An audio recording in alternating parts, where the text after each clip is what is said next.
السلام علیکم ورحمۃ اللہ تعالی وبرکاتہ۔ امید ہے کہ تمام حضرات خیر و عافیت سے ہوں گے۔ آج ہم گفتگو کریں گے روافض کے عقائد اور ان کا تجزیہ، یعنی شیعوں کے عقائد کیا ہیں، کیسے ہیں۔ نمبر 1، روافض کے بنیادی عقائد 5 ہیں: توحید، عدل، رسالت، امامت اور قیامت۔ کون کون سے؟ توحید، عدل، رسالت، امامت اور قیامت۔ ان کے عقائد کی تمام کتب، آپ نے دیکھا کہ ان کے عقائد میں فرشتے اور کتابیں شامل نہیں، جن کا ذکر قرآن میں جگہ جگہ موجود ہے۔ مثلاً وَمَن يَكْفُرْ بِاللَّهِ وَمَلَائِكَتِهِ وَكُتُبِهِ وَرُسُلِهِ وَالْيَوْمِ الْآخِرِ فَقَدْ ضَلَّ ضَلَالًا بَعِيدًا۔ جو شخص اللہ کے ساتھ کفر کرے اور اس کے ملائکہ کے ساتھ کفر کرے اور اس کی کتابوں کے ساتھ اور اس کے رسولوں کے ساتھ اور آخرت کے دن کے ساتھ، تو یقیناً وہ دور کی گمراہی میں گمراہ ہے۔ یعنی جو کفر کرے اللہ اور اس کے فرشتوں اور اس کی کتابوں اور اس کے رسولوں اور روز قیامت کا، تو بے شک وہ گمراہ ہو کر حق سے بہت دور جا پڑا۔ فرشتوں اور کتابوں کو عقائد سے نکالنے کی وجہ کیا ہے؟ اہل علم اور صاحب مطالعہ حضرات اچھی طرح سمجھ سکتے ہیں۔ نمبر 2، ان کے نزدیک اماموں کو اللہ تعالی خود مقرر کرتا ہے، یعنی امامت منصوص چیز ہے، لیکن افسوس کہ کسی امام کا نام قرآن یا حدیث میں نہیں ملتا۔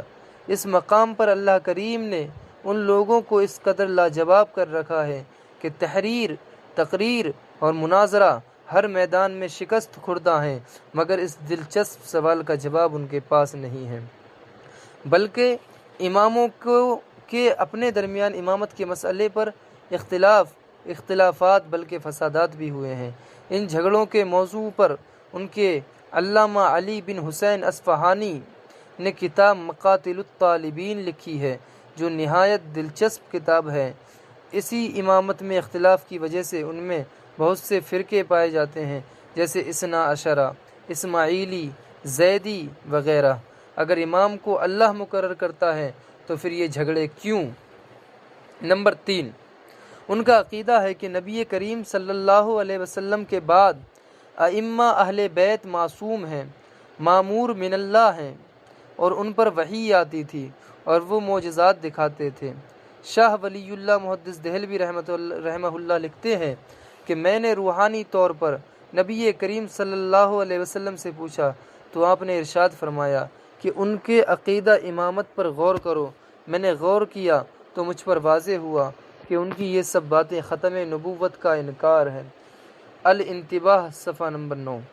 ختم نبوت کے عقیدے کو مد نظر رکھتے ہوئے مزید غور فرمائیے کہ ان کی کتاب 14 ستارے، صفحہ نمبر 20 پر لکھا ہے کہ سیدنا علی المرتضیٰ رضی اللہ تعالی عنہ کار رسالت میں نبی کریم صلی اللہ علیہ وسلم کے ساتھ شریک تھے، معاذ اللہ رب العالمین۔ ان کی کتاب انوار النعمانیہ، جلد نمبر 1، صفحہ نمبر 32 پر لکھا ہے کہ امامت کا منصب نبوت سے اوپر ہوتا ہے، معاذ اللہ رب العالمین۔ نمبر 5، سادہ لوگ انہیں عام طور پر گستاخ صحابہ سمجھتے ہیں، لیکن دراصل یہ لوگ گستاخ رسول ہیں۔ دیکھیے، ام المؤمنین سیدہ عائشہ صدیقہ رضی اللہ تعالی عنہا کو گالی دینا سیدھی سیدھی نبی کریم صلی اللہ علیہ وسلم کو گالی ہے، معاذ اللہ۔ کتاب انوار النعمانیہ، جلد نمبر 1، صفحہ نمبر 87 پر لکھا ہے کہ رسول اللہ کے بعد 4 کے سوا تمام صحابہ بعد میں مرتد ہو گئے تھے، معاذ اللہ رب العالمین۔ انوار نعمانیہ کی یہ عبارت نبی کریم صلی اللہ علیہ وسلم کی کامیابی پر حملہ ہے۔ سیدنا علی المرتضیٰ رضی اللہ تعالی عنہ کو یا کسی بھی صحابی کو کل ایمان کہنا اللہ اور اس کے رسول کا انکار ہے، اس لیے کہ پھر کسی اور پر ایمان لانا معاذ اللہ ضروری نہیں رہتا۔ ان کا عقیدہ یہ بھی ہے رسول اللہ صلی اللہ علیہ وسلم کی بعثت اور تبلیغ کا اصل مقصد سیدنا علی المرتضیٰ رضی اللہ تعالی عنہ کی ولایت کا اعلان قرار دینا ہے، اور اس پر بلغ ما انزل الیک سے استدلال کرنا بھی رسول اللہ صلی اللہ علیہ وسلم کی گستاخی ہے۔ نبی کریم صلی اللہ علیہ وسلم کا ایک نعرہ اور آپ کی بجائے کسی بھی صحابی یا اہل بیت کے نعرے لگانا رسول اللہ صلی اللہ علیہ وسلم کی شان میں تنقیص ہے۔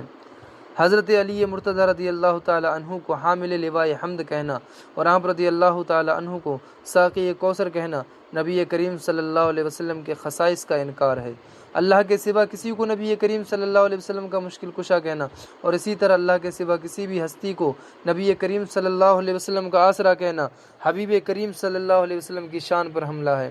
اللہ کریم اس امت کو شاعروں کے شر سے محفوظ رکھے۔ نبی کریم صلی اللہ علیہ وسلم کے علاوہ کسی کو بھی محجت اللہ علی الخلق کہنا رسول اللہ صلی اللہ علیہ وسلم کے لیے ہے بے لیا ہے، اس لیے کہ خلق میں رسول اللہ صلی اللہ علیہ وسلم بھی شامل ہے اور آپ صلی اللہ علیہ وسلم پر مخلوق میں سے کوئی بھی چیز حجت نہیں ہو سکتی۔ ان کی کتاب انوار النعمانیہ جلد نمبر 1 صفحہ نمبر 28 اور دیگر کتابوں میں لکھا ہے کہ سیدنا علی المرتضیٰ رضی اللہ تعالی عنہ حضرت جبریل کے استاد تھے معاذ اللہ رب العالمین۔ اہل سنت کے بارے میں بدگمانی کرتے ہیں، جھوٹے الزام لگاتے ہیں، واللہ ہماری بات کا وہ مطلب نہیں ہوتا تو یہ اخذ کر لیتے ہیں، بلکہ یہ لوگ تمام صحابہ اہل بیت اطہار علیہم الرضوان کے واضح بیانات کے اندر ان کی نیت تلاش کرتے ہیں۔ ان کی ایک خاص پہچان اور علامت ہے یہ بھی ہے کہ یہ لوگ اہل سنت کو خارجی اور ناصبی کہتے ہیں۔ اللہ اکبر۔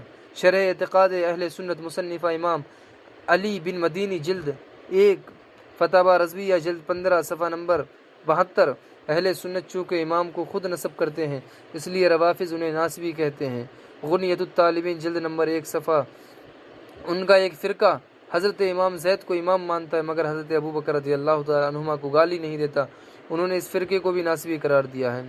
الزیدیت ہم النصاب رجال کشی صفحہ نمبر 303، بلکہ قرآن کی آیت ہے وجوہ یومئذ خاشیہ عاملۃ ناصبہ کے بارے میں امام علی رضا رضی اللہ تعالی عنہ کی طرف منسوب کر کے لکھا ہے کہ یہ آیت ناصبیوں میں سے زیدیہ اور واقفہ فرقوں کے بارے میں نازل ہوئی۔ ان کی تردید کے اہم اصول اب کیا ہیں یہ سن لیجئے۔ ان کی تردید کے اہم اصول یہ ہیں کہ اولاً یہ لوگ اگر اہل سنت کی کسی کتاب کا حوالہ دیں تو وہ حوالہ ہی غلط ہو سکتا ہے۔ ثانیاً جس کتاب کا یہ لوگ حوالہ دیں گے وہ کتاب ہی کسی ذمہ دار اور معتبر عالم کی تصنیف نہیں ہوگی یا وہ کسی شیعہ کی کتاب ہوگی۔ ثالثاً ان کی طرف سے پیش کردہ آیت یا حدیث کے اندر ہی یا اس کے آگے یا اس کے پیچھے جواب موجود ہوگا۔ رابعاً یہ لوگ صحابہ کرام پر جو الزام لگائیں گے وہی الزام خوارج کی طرف سے اہل بیت پر لگا ہوگا۔ اسی طرح یہ لوگ جو کمال اہل بیت میں دکھائیں گے خصائص کے علاوہ ایسا ہر کمال صحابہ کرام رضی اللہ تعالی عنہم میں اور خصوصاً شیخین میں بدرجہ اولا موجود ہوگا۔ جو لفظ یا جملہ ان کے نزدیک اہل بیت کی بیعت بھی ہے، اہل سنت کے نزدیک وہی لفظ صحابہ کرام اور اہل بیت دونوں کی بیعت بھی ہوگا یا پھر دونوں کی بیعت بھی نہیں تو ہوگا۔ رضی اللہ تعالی عن جمیع احباء سیدنا و مولانا محمد صلی اللہ تعالی علیہ وسلم۔